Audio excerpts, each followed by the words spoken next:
Seja qual for o cargo que você ocupa na organização, de liderança ou não, a maneira como você se comunica e aborda as outras pessoas influencia demais no resultado que você obtém. Você quer uma colaboração, você quer uma relação produtiva, e isso é fundamental para o sucesso de todo mundo, inclusive o seu. Nesta live que eu fiz com a Renata Nigri, a gente aborda aspectos da empatia e do ego e como eles influenciam o resultado. Eu sou o Marcos Hittner, cofundador da Prime. Neste vídeo, nós colecionamos os melhores momentos dessa live e espero que seja bem produtivo para vocês esse tempo de assistir e aprender conosco.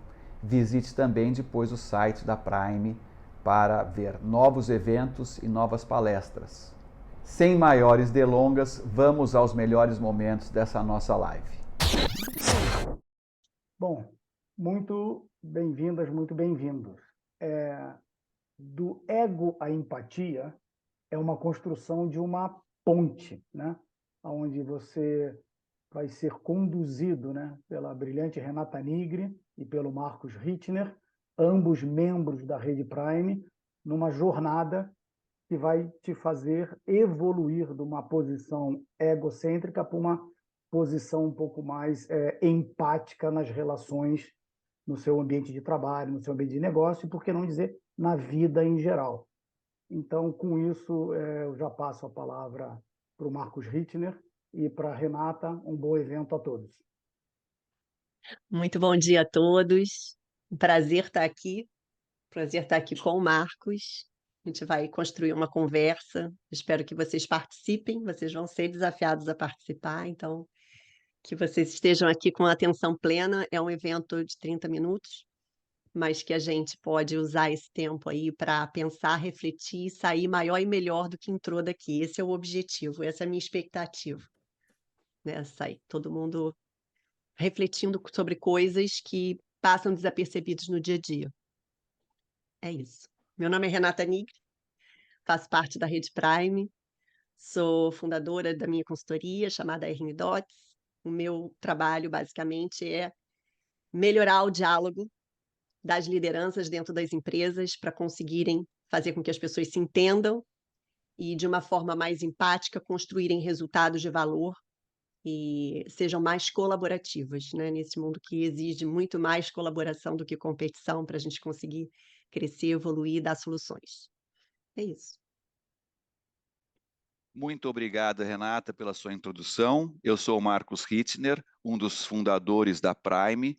Também tenho o meu negócio próprio da Hittner Consultoria. E o meu objetivo é sempre ajudar os sócios, fundadores e herdeiros e sucessores a entender quais os desafios que eles têm que abraçar e quais as ferramentas eles têm que usar para perenizar a empresa, para tirar a empresa de uma crise, para superar os obstáculos. Então, o meu foco sempre foi os imperativos de eficácia, quais os desafios do líder, como abordá-los, como melhor construir a gestão. Isso é impossível se não falarmos de pessoas e como conversar, engajar com elas e colocá-las no modo colaborativo, né? Então, eu não sou psicólogo, eu sou um engenheiro de aeronáutica de formação com mestrado em finanças, mas eu venho de uma família de psicólogos e em respeito a eles. Então, o conceito de ego ele é um dos 3 componentes básicos criados por Sigmund Freud para interpretar o funcionamento da mente humana. O ego é a parte consciente, é responsável por interpretar a realidade, a memória, as emoções e a percepção e a relação do indivíduo com o meio. Ele é o mediador entre o id e o superego. O id é aquele instinto, a gente já nasce com o instinto de chorar, mamar, eu quero, eu preciso, é instintivo, né? É o animal. E depois de uns 2, 3 anos de idade aparece o ego, ele aprende o não, ele aprende que ele pensa e ele começa a entender e controlar, né? Qual é a hora que ele pode comer, que ele pode ir ao banheiro, né? E depois vem o superego, que é o lado moral, né? Que o que ele aprende com a sociedade, do que é certo. Então, o ego é um dos componentes. E o ego não é um vilão. Sem o ego, a gente poderia estar se matando e roubando e fazendo tudo que o instinto dissesse que a gente deveria fazer. O problema é quando exageramos e inflamos ou tomamos decisões baseado apenas naquilo que a gente pensa de nós mesmos, né? Eu sou um cara muito inteligente, eu sou competente, portanto eu vou tomar essa decisão, eu vou comunicar e que se faça cumprir. Não é isso? Esse foi um pequeno introito. Eu vou passar a palavra para a Renata, para ela nos dizer o que pode dar errado quando um desses componentes da nossa mente, né, que é o ego, toma controle e sai querendo fazer as coisas na melhor das intenções às vezes. Não é isso, Renata? Sim, eu costumo dizer que o ego é aquilo que faz a gente se levantar da cama, se arrumar, né? É o que faz a gente ter ambição, correr atrás, mas ele não pode dirigir. Ele pode ficar no manager, ele é um manager, mas ele não é o CEO, né? O CEO é a consciência, né? A consciência de si mesmo, a consciência do outro, porque o diálogo ele acontece na perspectiva da gente conseguir e do ego à empatia, né? É a nossa ponte aqui. Acontece quando a gente, de fato, toma consciência do que a gente tem como necessidade. Necessidade é fluxo, né? Necessidade de ser respeitado, a necessidade de ser reconhecido, a necessidade de ser escutado, né? A necessidade também, as necessidades básicas de sobrevivência são necessidades, e a gente tem muitas necessidades, né? Saber dar nome para essas necessidades e reconhecer para conseguir comunicar é muito importante. Assim como também ter a curiosidade, que é o gatilho da escuta, para entender a do outro. Porque a empatia não é simplesmente se colocar no lugar do outro, é uma tentativa da gente olhar pela perspectiva, se colocar no lugar do outro como sendo o outro. Isso é muito difícil, né? Então, a gente pode usar a nossa capacidade cognitiva, e aí a empatia cognitiva, ou tomada de perspectiva também, que é uma outra forma que a psicologia chama essa empatia, para a gente justamente explorar, através da nossa capacidade de fazer pergunta, as necessidades e os sentimentos. A gente, normalmente, no ambiente de trabalho, o sentimento vira um tabu, né? Mas sabe por quê? Porque a gente treina pouco como a gente acessa isso sem culpar o outro pelo que a gente está sentindo. Eu vou dar um exemplo aqui para vocês. Vou simular um evento que aconteceu ontem comigo. Eu imagino o seguinte: eu e Marcos numa reunião. Marcos é o executivo do projeto, está aí dirigindo um mega projeto, e eu entro lá como head de inovação nesse projeto, com esse papel. Ele me convidou, fiquei toda feliz, entrei no projeto com esse chapéu e tal. Estávamos numa reunião importante de tomada de decisão e existiam algumas possibilidades de solução, e o Marcos foi taxativo e ele resistiu demais. Aí eu já estou começando a interpretar, tá vendo? Resistiu demais a uma das formas de condução. E ele foi bastante fechado, e eu comecei a argumentar com ele, e ele começou a aumentar a voz. Daqui a pouco ele estava gritando comigo, e eu desisti. Falei: olha, Marcos, eu não quero mais conversar sobre isso, ok, vou embora, não tem mais conversa. E eu saio da reunião. Pois eu chego em casa e falo: caramba, porra, eu saí da reunião, ficou mó climão, a gente vai precisar continuar trabalhando junto, como é que vai ser isso, né? E aí, eu, no dia seguinte, chamo ele para uma conversa. Ele topa. Eu vou fazer 2 abordagens, e eu gostaria que vocês prestassem atenção em cada uma e que desse. Aí eu quero ouvir vocês, a percepção de vocês para cada uma, ok? Primeira abordagem, chego eu para o Marcos assim: Marcos, poxa, ontem a gente se desentendeu na reunião e eu acabei chegando em casa, me arrependi de ter saído da reunião daquele jeito.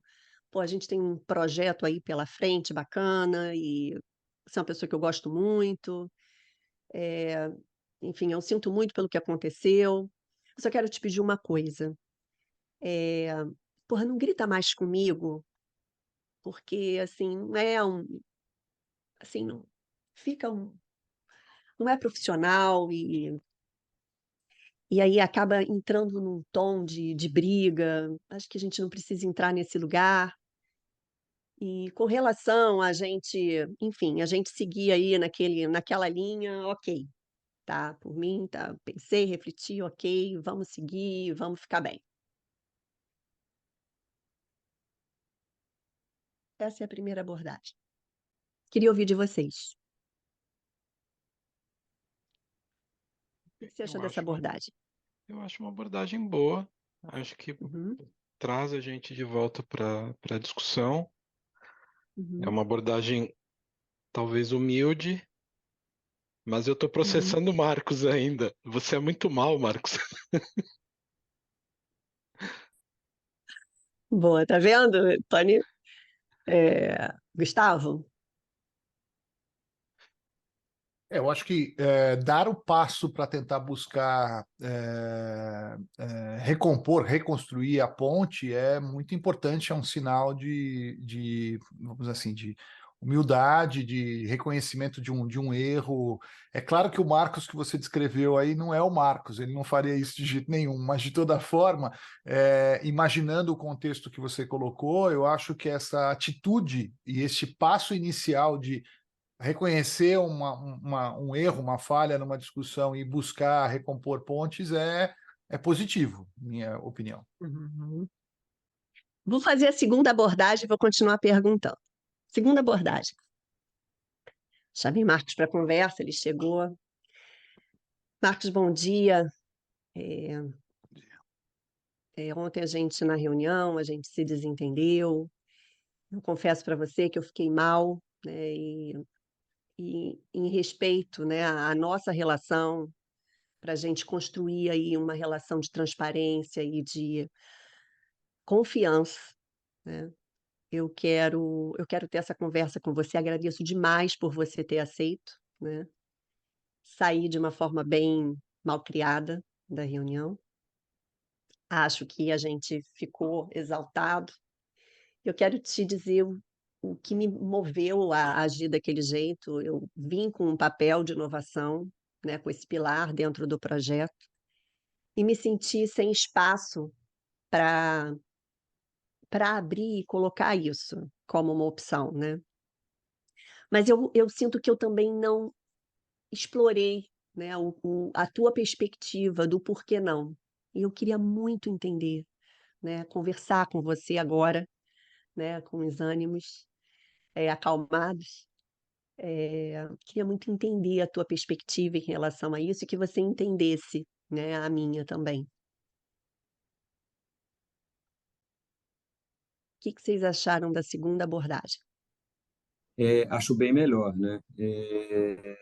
Porque na primeira abordagem você trouxe o problema só para você, e o problema realmente não parece ter sido só seu, né? Até porque o início do desentendimento foi criado pelo Marcos ali na situação.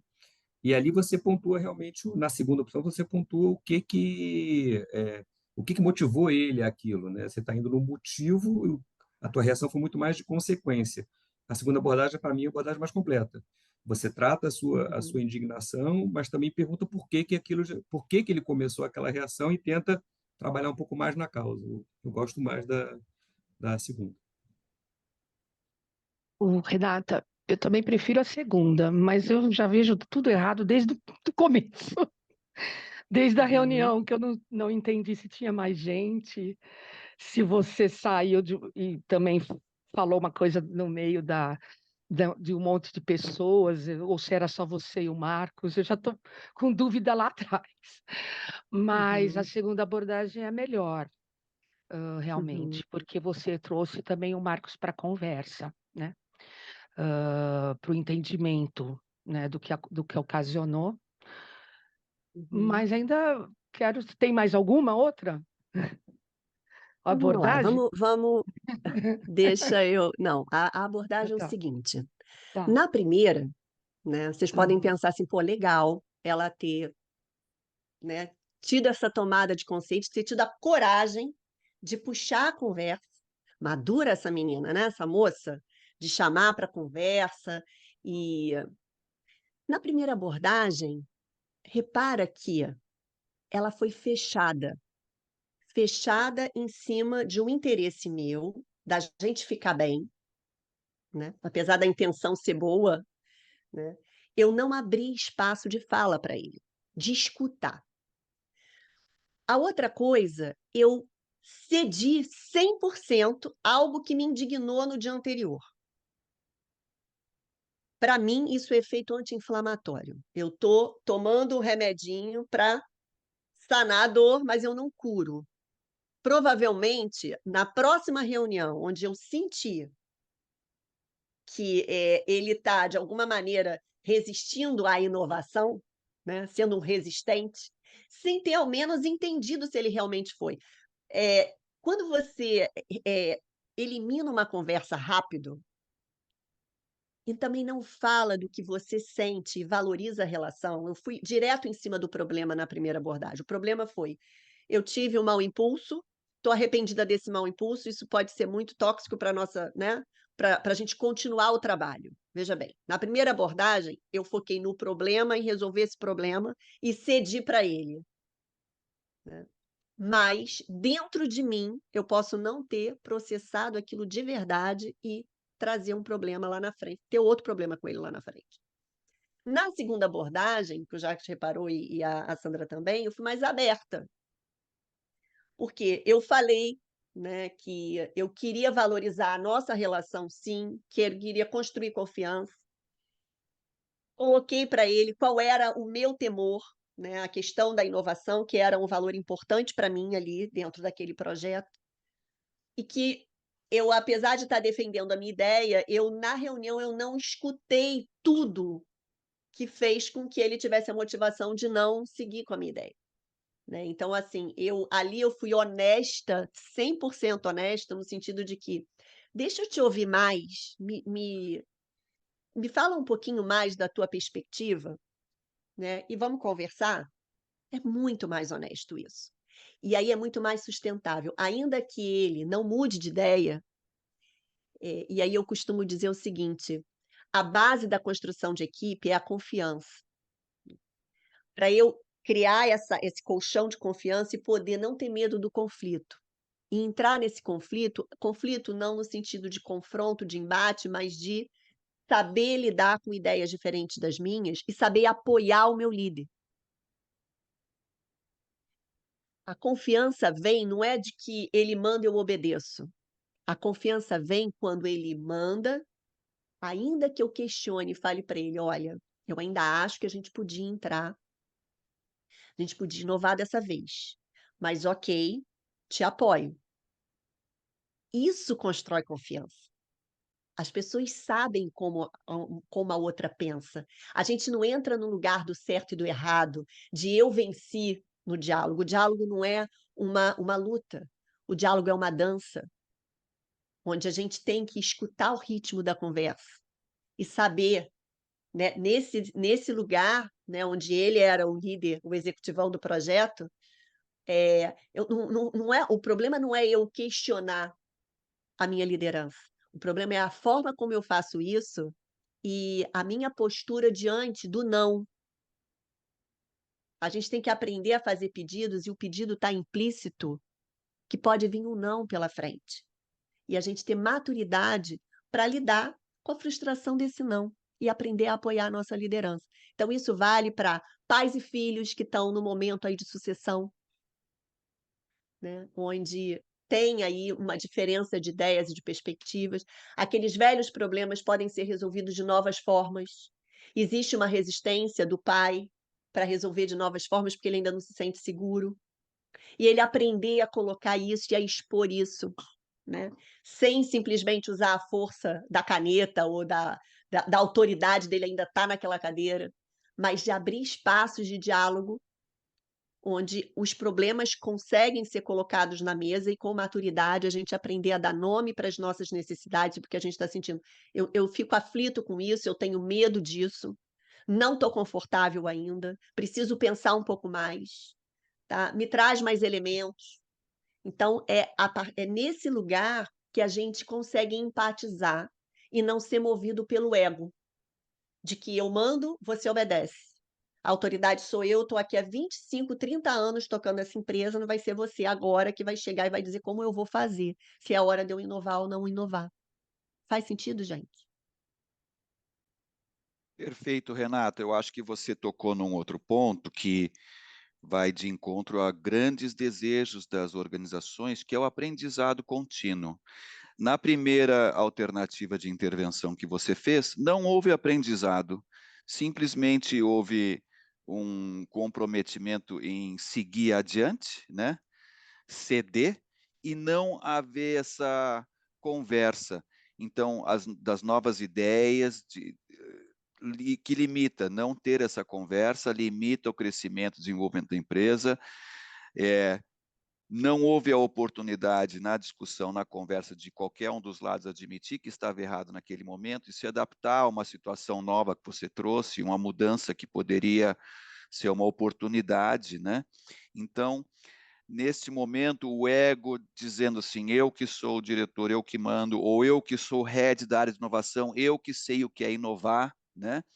Isso trouxe impactos negativos para a empresa e impediu o aprendizado de acontecer. Quando na segunda alternativa de intervenção que você trouxe, você deu a oportunidade de acontecer uma conversa em que poderia trazer muito mais benefícios para a empresa, poderia acontecer o aprendizado, né?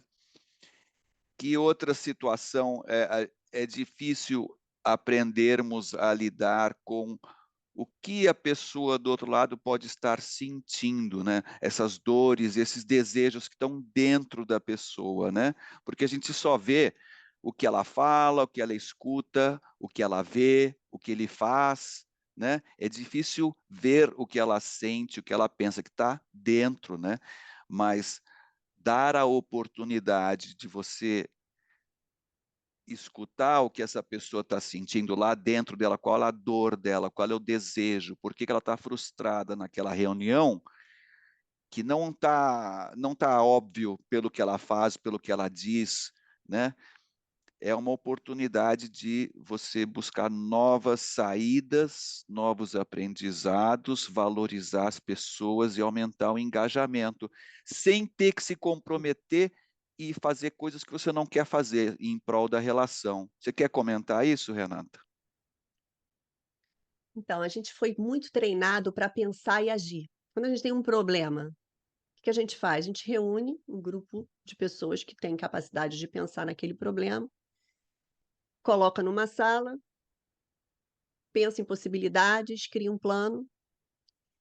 Só que quem sai da sala para ativar esse plano, para colocar esse plano, faz diferença, gente. A dimensão humana, ela precisa ser considerada no contexto desses planos, né? Existem ambientes mais desafiadores, onde vai demandar negociações, onde vai demandar lidar com resistências, onde as pessoas precisam trabalhar a gestão desses stakeholders, né? A gestão desse engajamento. E a comunicação ela entra como uma ferramenta, né, para desdobrar esses planos e garantir que a gente consiga conseguir apoios, ativar nas pessoas o senso de urgência, conseguir fazer a mobilização que a gente quer. Então, a dimensão humana ela é muito importante para a gente conseguir empatizar com as questões que a gente vai se deparar. Às vezes a gente está num projeto, o projeto é número 1 para a gente, mas não é um número 1 para a empresa. E a gente está exigindo de uma determinada área um senso de urgência baseado no nosso interesse, não no interesse maior. Então, eu costumo dizer que as metas, até o desenho das metas, eu acho que estrategicamente elas precisam estar bem. A comunicação de prioridades, Marcos, eu acho que cria muitas disfunções nas equipes, sabe? E criam minam a colaboração para entrar num viés de competição, né? A competição pelo que eu preciso fazer, porque senão o meu bônus não sai. E eu sou coach executiva, então assim, eu lido com executivos e eu sei que isso é um dilema muitas vezes. Às vezes o executivo ele tem um interesse, ou ele coloca aquilo no ar, ou ele não ganha o bônus dele. Mas colocar aquilo no ar para o contexto atual da empresa não é a prioridade. Ele deveria ceder recursos para poder ajudar em algo que é mais importante, mais sustentável. Então, essa visão, sabe? Eu acho que as metas colaborativas, o desenho das metas, elas precisam fomentar isso. Faz sentido, gente, isso que eu estou falando?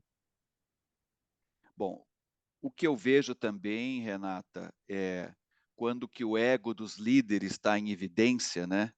Isso pode gerar conflito interno e a falta de colaboração entre os membros da equipe prejudica, né? E a outra coisa que o ego pode levar é a falta de reconhecimento das habilidades e do trabalho realizado pelos funcionários, desmotivando a equipe, né? Quando o líder nega o reconhecimento, nega aceitar o valor e as habilidades e o engajamento dos funcionários, porque ele quer ser a estrela, né? Aí nós estamos falando novamente do ego inflado, né? Que vai prejudicar a empresa no longo prazo, seja uma empresa familiar em que há relações de parentesco entre os membros, ou seja simplesmente uma empresa SA, que os membros não têm nenhuma relação de parentesco, pode, e é muito comum ter a competição pelo holofote, né?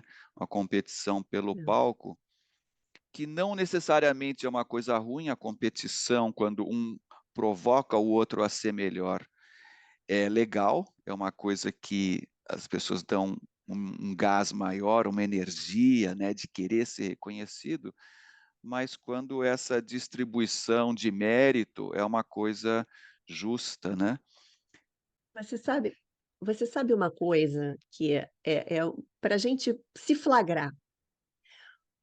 Você falou, existe a competição num lugar saudável que faz as pessoas quererem performar. Mas no momento em que eu não admiro o sucesso do outro, do meu par, quando eu sinto inveja do meu par, quando eu sinto ciúme do meu par, eu perco qualidade. Esse ego, ele não tá trazendo para mim qualidade. A colaboração é um lugar do nós atitude.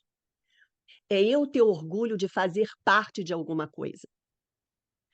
É eu ter orgulho de ter na foto junto comigo outras pessoas. Eu não ter a necessidade de querer ser a garota propaganda o tempo todo. Ótimo. Se eu me mover por isso, eu estou desconectando.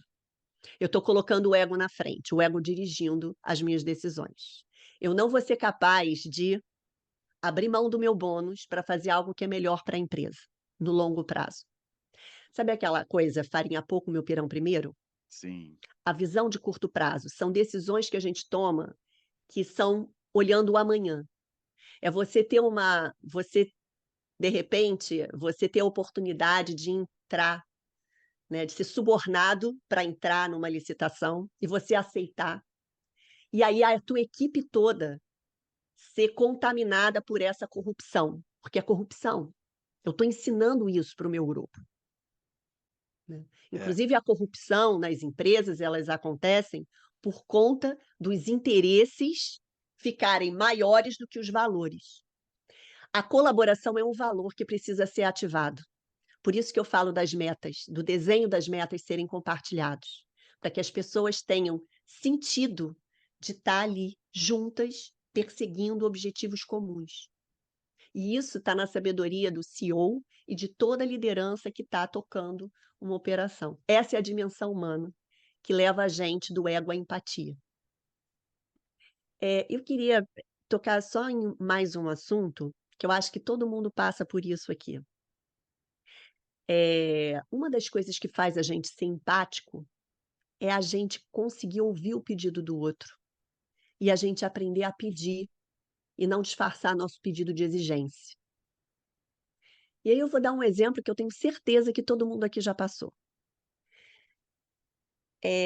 chega um diretor para um gerente dele e fala assim, cara, faz uma reunião na diretoria tal sobre o nosso projeto. E aí o gerente chega para ele e fala assim, cara, eu não tenho condição de fazer, a última foi horrível, não vou fazer essa apresentação. Não, você é a única pessoa que eu tenho para fazer isso. É a pessoa que eu confio, a pessoa que está preparada. Assim, não tem não, cara. Tu vai. Zero empatia. O que levou uma pessoa a dizer não para o chefe de fazer um trabalho? Vocês acham que ele disse não porque ele é corajoso? O que vocês acham? E aí, você recebendo esse não, primeiro que você não fez um pedido, você fez uma comunicação direta disfarçada de pedido, ou seja, isso é manipulação. O que seria mais honesto? Fulano, eu preciso que você faça uma apresentação na diretoria tal. Busca aí um espaço na tua agenda. Isso é uma comunicação direta. Ele podia até dizer que não vai fazer, mas eu não disfarcei um pedido de exigência. Então, essa é a primeira forma de ser honesto e de ativar a confiança, gente. Faz sentido? Segundo, quando eu metralhadora de elogio. Pô, tu é o cara mais preparado, você é a pessoa da minha confiança. É muito elogio, mas é um elogio zero empático. Porque o que levou ele a dizer não? Então, eu tenho que perguntar, de alguma maneira. Né? Assim, mas o que você acha que pode dar errado? O que pode dar errado? E aí a pessoa fala, cara,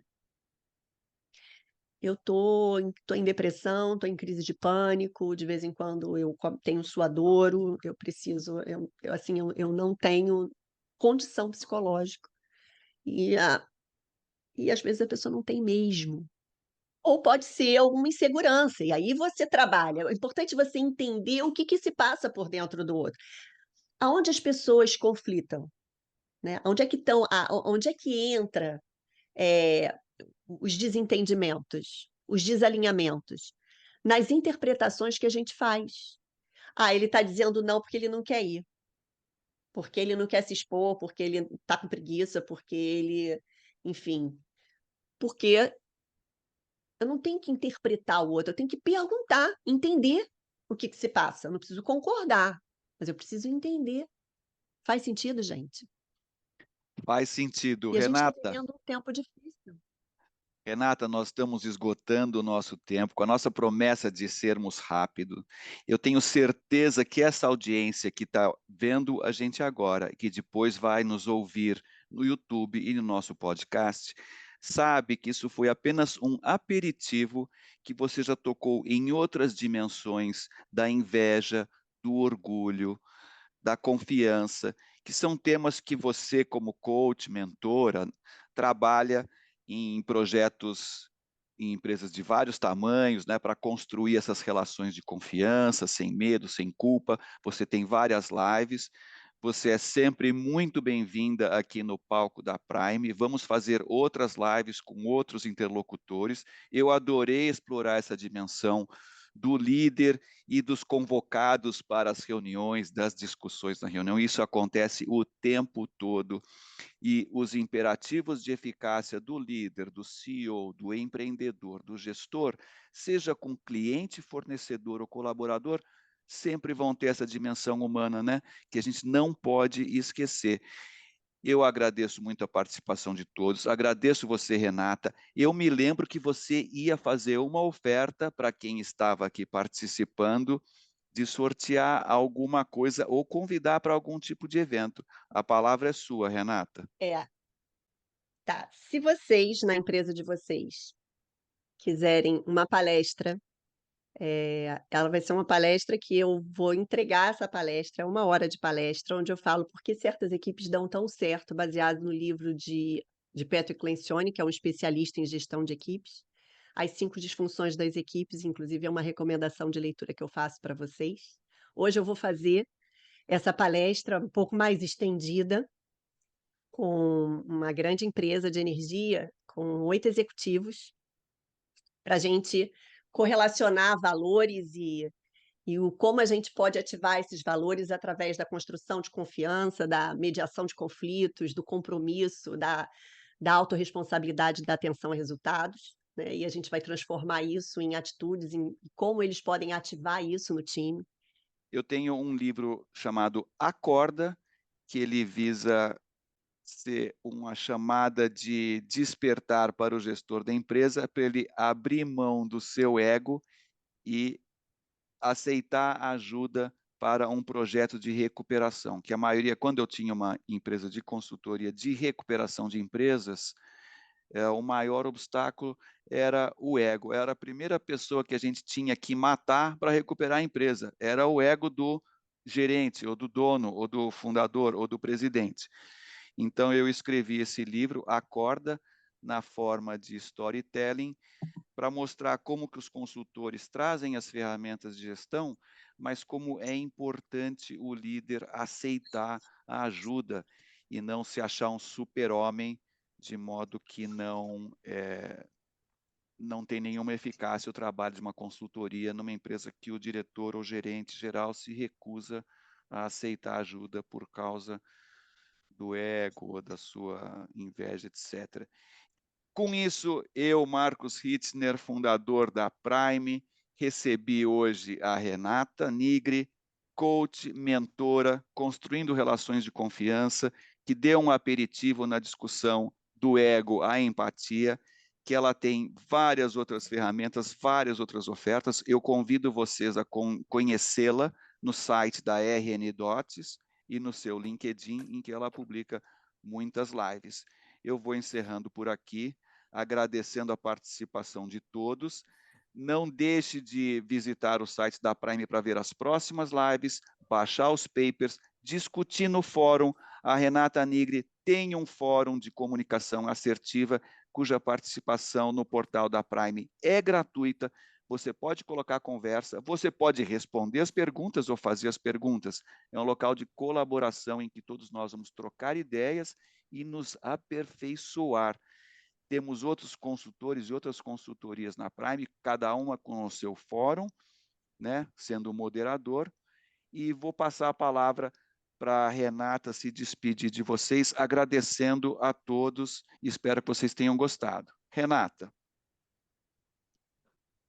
Pessoal, muito obrigada aí pela participação de vocês, pelas interações, porque é aí que a gente cresce. E até uma próxima oportunidade. Toda terça-feira eu falo sobre comunicação assertiva no meu canal, RN Dots, no YouTube. Também tem um grupo fechado de comunicação assertiva e que eu coloco toda semana, mas enfim, vou animar também o Fórum da Prime para a gente poder entender que existem outras formas da gente criar diálogos mais significativos, mais poderosos para chegar a soluções mais conciliadoras, mais propositivas, mais colaborativas, que esse é o desafio da liderança atual. Um grande abraço. Obrigada.